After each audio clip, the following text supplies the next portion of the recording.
जय हिंद जय बिहार। अब देखिए, इसके पहले हम आपको शब्द और शब्द के भेद दे चुके थे, लेकिन वो जो था वो उत्पत्ति की दृष्टि से था, और ये जो है अब रचना या बनावट की दृष्टि से शब्द के भेद हैं। ध्यान से जरा समझिए। सबसे पहले प्रश्न ऐसे लिखेगा, प्रश्न शब्द किसे कहते हैं, ठीक है। तो यहाँ उत्तर लिख के डैश दे देना है, शब्द लिख के अंडरलाइन। एक आध बार इसमें पेन चला के देखिए, इससे ये दीप लिखा हुआ है, ऐसे ही कॉपी आपको इतनी साफ सुथरा लिखना है, ठीक है। बात समझ में आ गया। अब देखिए यहाँ पे है, शब्द किसे कहते हैं, वर्णों या ध्वनियों के सार्थक मेल को शब्द कहते हैं। वर्ण या ध्वनि के सार्थक मेल को शब्द कहते हैं, यानी जिस वर्ण को हम मिलाएंगे उससे सही अर्थ लिखना चाहिए। जैसे गा आय गाय, घ अर घर, च अर चर। अगर र मतलब र अच मतलब कुछ ऐसा कि जिसका कोई सही अर्थ ना निकले, हम उसको लिखने से कोई फायदा नहीं और उसको हम शब्द नहीं कह सकते हैं। तो वर्ण या ध्वनि के सार्थक मेल को शब्द कहते हैं, जैसे गाय, घर, रोटी, हिमालय, कमल इत्यादि, ठीक है।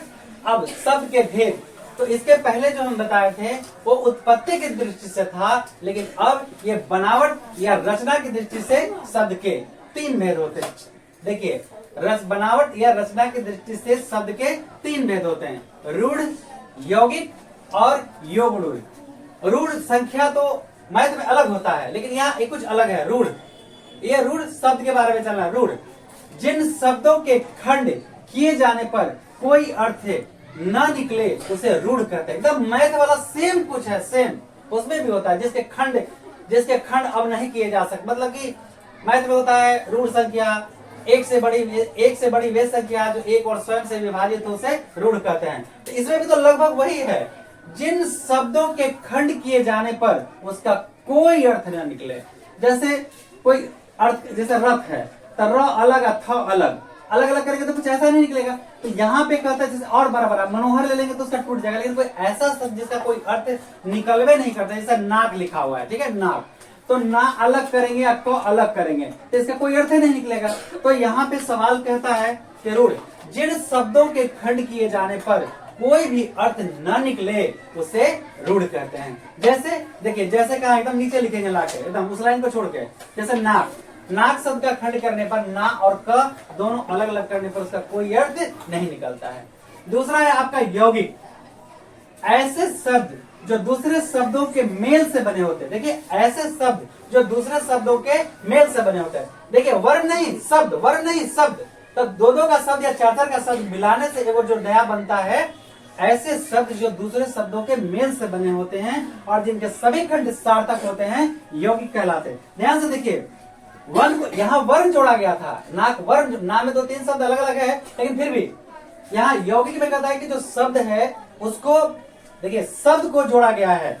ऐसे शब्द जो दूसरे शब्दों के मेल से बने होते हैं और जिनके सभी खंड सार्थक होते हैं, यौगिक कहलाते हैं। जैसे घुड़सवार, तो घुड़ में घोड़ा अलग और सवार अलग, घोड़ा अलग और सवार अलग, उसको हम कहते हैं घुड़सवार, घोड़ा और सवार। विद्यासागर, विद्या और सागर। हिमालय, हिम जोड़ आलय, हिम और आलय, विद्यालय, विद्या जोड़ आलय, विद्या का कहा जहाँ घर है विद्यालय, इसका सही अर्थ निकल रहा है।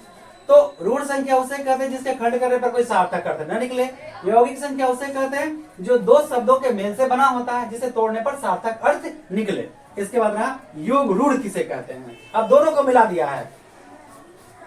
ऐसे यौगिक शब्द, देखिए यौगिक शब्द, यौगिक ये वाला, ऐसे यौगिक शब्द जो साधारण अर्थ को छोड़कर विशेष अर्थ ग्रहण करते हैं।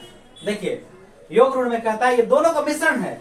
ऐसा यौगिक शब्द जो साधारण अर्थ को छोड़ के एक अलग अर्थ ला दे उसे हम योग रूढ़ कहते हैं। जैसे पंकज, पंकज का मतलब होता है कमल, पंख में जन्म लेने वाला, पंकज पंख में जन्म लेने वाला कमल।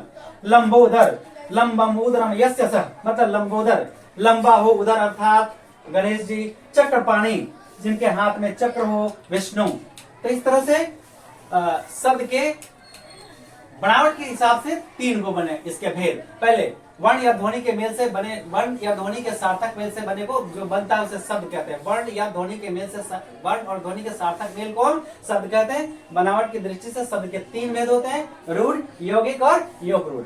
रूढ़ वैसे शब्द जिनके खंड सार्थक न होते हैं, अलग अलग करेंगे तो सार्थक अर्थ नहीं निकलते हैं, उसे रूढ़ कहते हैं।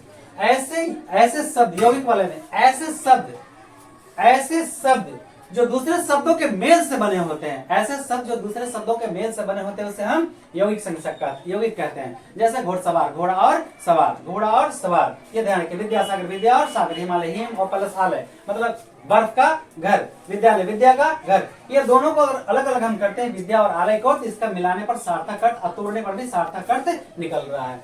तो रूढ़ किसे कहते हैं? जिनके खंड करने पर सार्थक अर्थ न निकले। यौगिक किसे कहते हैं? तो ऐसा शब्द जो दूसरे शब्दों के मेल से बना है, जिसके खंड करने पर सार्थक अर्थ निकले, उसे हम यौगिक कहते हैं। और योग रूढ़ ऐसे शब्द जो साधारण अर्थ को छोड़कर, देखिए यौगिक ऐसा शब्द है जो साधारण अर्थ को छोड़कर विशेष अर्थ ला दे, उसे योग रूढ़ कहते हैं। कैसे? जैसे पंकज, पंख में जन्म लेने वाला, कमल, लंबोदर, लंबा हो उदर जिसका, गणेश, चक्रपाणी जिसके हाथ में चक्र हो अर्थात विष्णु। अब एक बच गया, उत्पत्ति के बाद भी एक तरह के और होता है, उसके हम इसके बाद दे देंगे आपको।